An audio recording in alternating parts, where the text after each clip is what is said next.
Ketika abad 21 dimulai, evolusi manusia berada pada titik perubahan, seleksi alam, proses dari yang terkuat, terpintar, reproduksi tercepat dalam angka yang besar. Sebuah proses yang dulunya menjadi sifat-sifat yang disukai manusia, sekarang mulai menyukai sifat yang berbeda.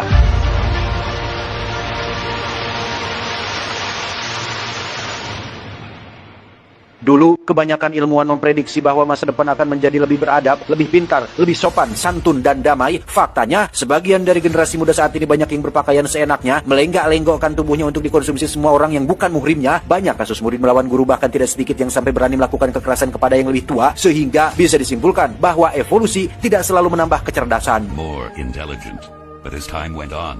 Yang paling miris adalah banyak keluarga yang sejahtera dan punya pendidikan baik justru memutuskan untuk menunda-nunda punya anak dengan alasan takut mengganggu pekerjaannya. Sebaliknya, keluarga yang kurang sejahtera dan kurang dalam pendidikan justru malah hobi sekali membuat anak, sehingga apa yang terjadi dalam kurun waktu sekian puluh tahun, bahkan ratusan tahun, manusia-manusia dalam tanda kutip bodoh menjadi kaum yang lebih dominan dan memenuhi permukaan bumi ini.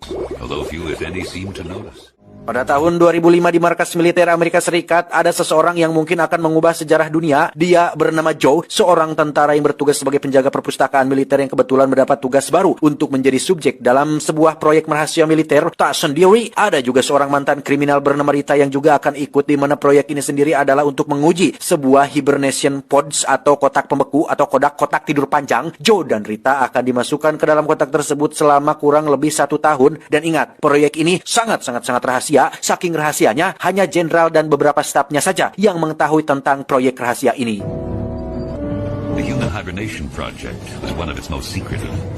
Belum satu tahun acan, proyek ini harus tenggelam bersamaan dengan ditangkapnya sang jenderal berikut para stafnya gara-gara kasus korupsi dana kaos kaki militer, sehingga Joe dan Rita harus terlupakan dengan diruntuhkannya gedung fasilitas rahasia tersebut. Seiring berjalannya waktu, kecerdasan manusia semakin lama semakin menurun, bahkan mencapai tingkatan terendah dari kecerdasan seekor beruk Galapagos, sehingga coba tebak apa yang terjadi. Permasalahan dasar seperti sampah sulit untuk mereka pecahkan karena para pemikir dan ilmuwan sibuk mencari cara untuk mencegah kerontokan dan mempertahankan ereksi supaya tahan lama. Tepat pada tahun 2505, tumpukan sampah akhirnya menjadi seperti gunung-gunung yang menjulang tinggi hingga terjadi longsong besar yang tak sengaja membuat pods milik Joe akhirnya terbuka.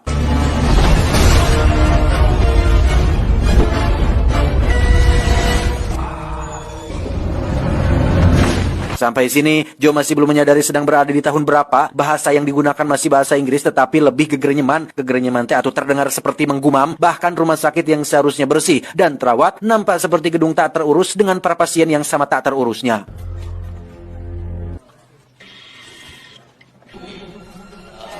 Maksud hati ingin menghubungi pangkalan militer tempatnya bertugas, Joe malah diarahkan pada seorang dokter yang melakukan pemeriksaan tidak jelas yang pada akhirnya membuat Joe sadar jika dirinya telah tertidur selama kurang lebih 500 tahun.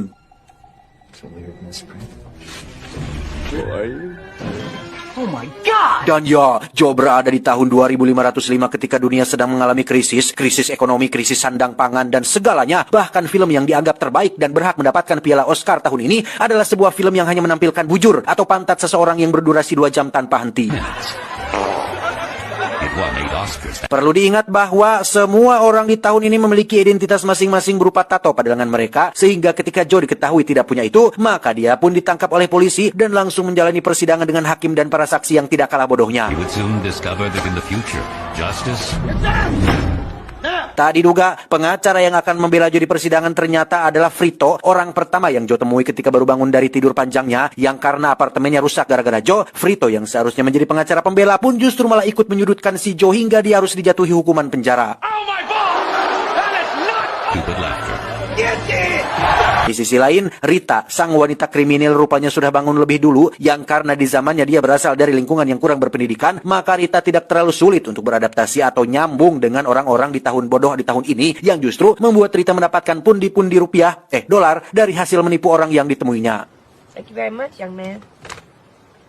Kembali ke Joe yang sedang diberikan tato identitas, yang karena komputer di tahun ini sama lemotnya dengan semua orang, maka Joe kesulitan mengatakan nama aslinya dan justru harus diberi nama not sure atau tidak yakin, gara-gara Joe yang kesulitan memahami instruksi dari komputernya. Sebelum dijebloskan ke dalam sel, Joe harus menjalani tes IQ untuk melengkapi data identitasnya yang dikira harus menjawab pertanyaan sulit seperti apa rumus Pitagoras, tahun berapa Pak Jokowi lahir, berapa cucu Nabi Adam, atau berapa jarak antara planet bumi dan matahari. Ternyata pertanyaannya tidak sesulit dan serumit itu. Justru tes ini nampak seperti tes untuk anak kecil, bahkan balita seperti Cipung pun sanggup untuk melewati tes ini dengan sangat-sangat mudah. Tiba di penjara, Joe jelas akan menjadi bulan-bulanan semua narapidana IQ rendah di penjara ini, sehingga dengan memanfaatkan kecerdasan standar yang dimilikinya, Joe berhasil mengelabui seorang sipir seperti sedang mewaduli seorang anak kecil. Tidak pergi untuk cari tempat sembunyi, Joe justru mendatangi apartemen milik Frito, si pengacara, untuk memohon bantuannya, di mana Joe meyakini bahwa dirinya terjebak di tahun ini gara-gara tak sengaja masuk mesin waktu yang dibuat oleh militer. Karena ini adalah masa depan, Joe percaya bahwa mesin waktu pasti sudah berhasil diciptakan dan bukan benda atau mesin yang aneh lagi, yang asing lagi, di mana Frito mengiyakan hal tersebut dan tahu di mana lokasi mesin waktunya, sehingga Joe mengiming-imingi sejumlah uang agar Frito mau mengantarkannya ke lokasi mesin waktu tersebut. Travel back in time by now. You know, I think they were pretty close, even in my day. Di sinilah letak betapa konyolnya orang-orang pada zaman ini, karena akibat dari rendahnya IQ mereka, maka Joe bisa dengan begitu mudahnya menipu dan membual tentang penjumlahan matematika yang membuat Frito tergiur dengan tawaran tersebut. Yeah, sure she is. Saat mereka sudah jalan itulah secara kebetulan Rita muncul di pinggir jalan, sehingga Joe segera mengajaknya untuk masuk dan menjelaskan tentang apa yang terjadi kepada mereka berdua. Faktanya, Rita justru malah nyaman tinggal di zaman ini karena dengan kecerdasan ala kadar yang dimilikinya, dia bisa meraup pundi-pundi uang dari berbagai lelaki hidung belang yang ditemuinya. Throw in another couple billion, all right? I like mine. Dan ya, tepat saat mobil Frito mogok, muncullah beberapa petugas kepolisian yang datang untuk menangkap Joe, di mana aksi penggerebekan dan penangkapan ini sangat amat belegug sekali. Saking belegugnya, salah satu polisi bahkan salah mengarahkan bazukanya yang justru malah menimbulkan kecelakaan pesawat. Setelah melakukan perjalanan yang cukup jauh, tibalah mereka di sebuah kota yang penuh dengan orang-orang yang tidak kalah bodohnya, yang karena Rita pergi ke toilet dan Frito masuk ke dalam kereta, membuat ketiganya harus terpisah satu sama lain dengan Joe yang berhasil tertangkap oleh beberapa polisi yang sedang mengejarnya. Alih-alih akan kembali ke penjara, Joe justru dibawa ke White House alias Gedung Putih yang menjadi kediaman Presiden Amerika Serikat pada tahun itu, di mana Joe benar-benar terkejut saat mengetahui alasan kenapa dia dibawa ke sini, bahwa ternyata Joe dinyatakan sebagai orang paling pintar di dunia setelah berhasil mengerjakan tes IQ dengan nilai yang sempurna. Dan betapa terkejutnya Joe saat baru mengetahui jika Presiden Amerika Serikat di zaman ini ternyata bukan berasal dari kalangan politikus, melainkan seorang pegulat Smackdown sekaligus mantan pemain film dewasa bernama Camacho. Ini babangusnya, sehingga lagi-lagi Joe harus dihadapkan pada sebuah fakta bahwa semua orang pada zaman ini sudah tidak lagi peduli terhadap latar belakang pemimpinnya. Yang penting terkenal, punya banyak followers, dan bisa tampil baik di media. Itu sudah cukup untuk memimpin sebuah negara. Damn. They look like a peanut.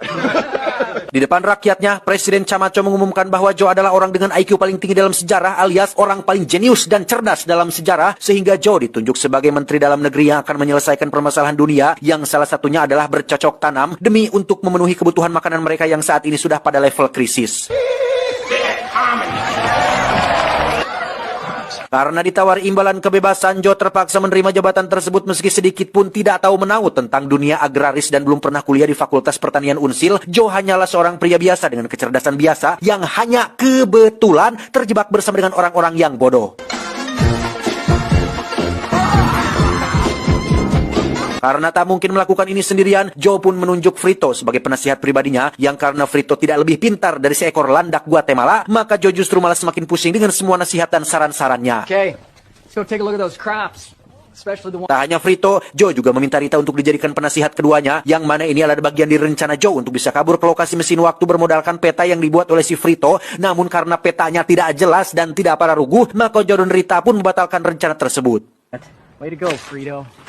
You know what? Just make... Kembali ke masalah krisis tanaman, Joe melihat bahwa hamparan ladang luas ini sudah mengalami kekeringan selama bertahun-tahun lamanya, yang sudah pasti penyebabnya adalah kekurangan air. Ternyata air yang digunakan untuk menyiram ladang ini adalah minuman merek Brando alias minuman elektrolit atau sejenis minuman olahraga seperti Ponari Sweat, Mijue, Extra Boss, dan lain-lain yang diproduksi oleh sebuah perusahaan minuman raksasa yang memang menjadi minuman sehari-hari masyarakat pada zaman ini. Saking bodohnya mereka, air mineral justru adalah air yang menjijikan dan hanya digunakan untuk menyiram di toilet. Sungguh luar biasa kebelegugan mereka semua. Watering crops with a sports drink?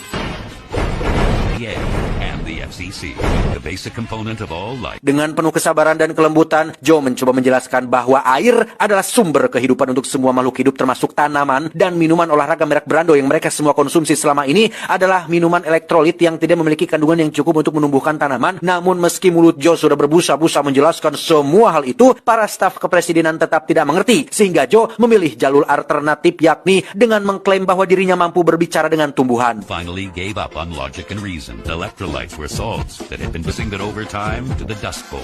As Secret Bowl would end. Akibat dari keputusan Joe tersebut, seluruh karyawan perusahaan Brown Doe pun melakukan demonstrasi di depan Gedung Putih untuk menyuarakan tentang keputusan Joe yang sudah menyebabkan banyak dari mereka dipecat oleh perusahaan, sehingga Joe akhirnya disalahkan atas kekacauan yang sedang terjadi. Rehabilitation? One night? Doesn't sound so bad. Very not sure who finds himself in the toilet. Pada akhirnya Joe harus kembali dimasukkan ke dalam penjara dengan kaki yang dirantai pada sebuah batu besar untuk mengantisipasi percobaan melarikan diri, di mana Joe akan menjalani sebuah hukuman khusus, yakni harus melakukan duel truk di sebuah lapangan stadium dengan disaksikan langsung oleh para karyawan perusahaan Brando yang benci kepada sosok si Joe ini. One more to go.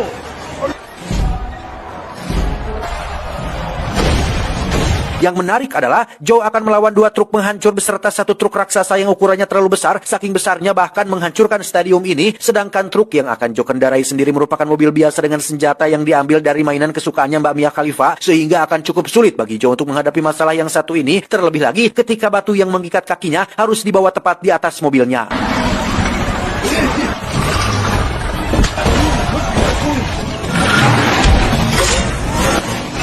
Dan ya, Joe berhasil selamat berkat rantai yang mengikat kakinya, di mana semua orang tiba-tiba teriak saat lawan duel Joe masih selamat dan bersiap untuk membakar dan meledakkan Joe di tengah lapangan ini.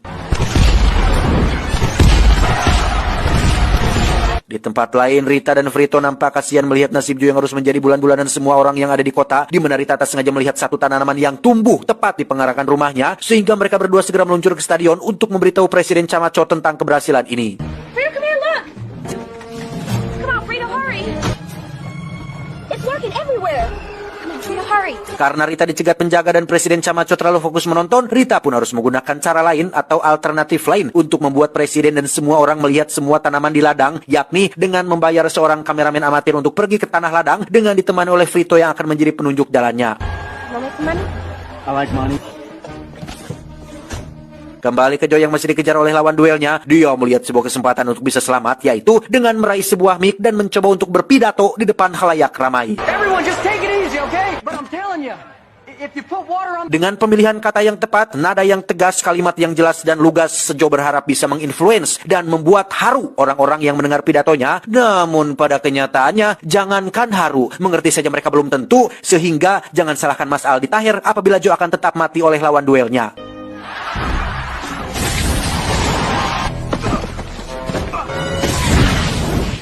Dan ya, Presiden Camacho pun menyelamatkan nyawa Joe setelah Rita dan kawan-kawan berhasil menampilkan tanamannya di layar kaca, sehingga Joe akhirnya dibebaskan dari tuduhan dan menjadi pahlawan untuk semua rakyat Amerika Serikat.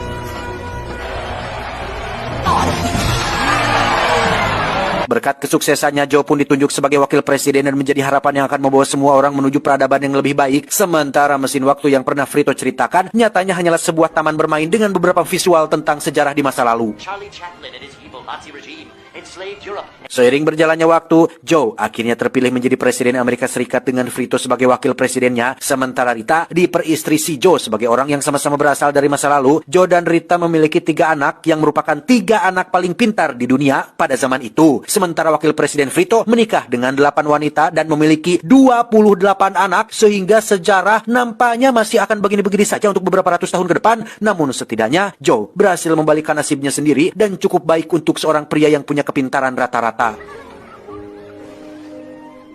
Tamat ending yang cukup mengbolohokan.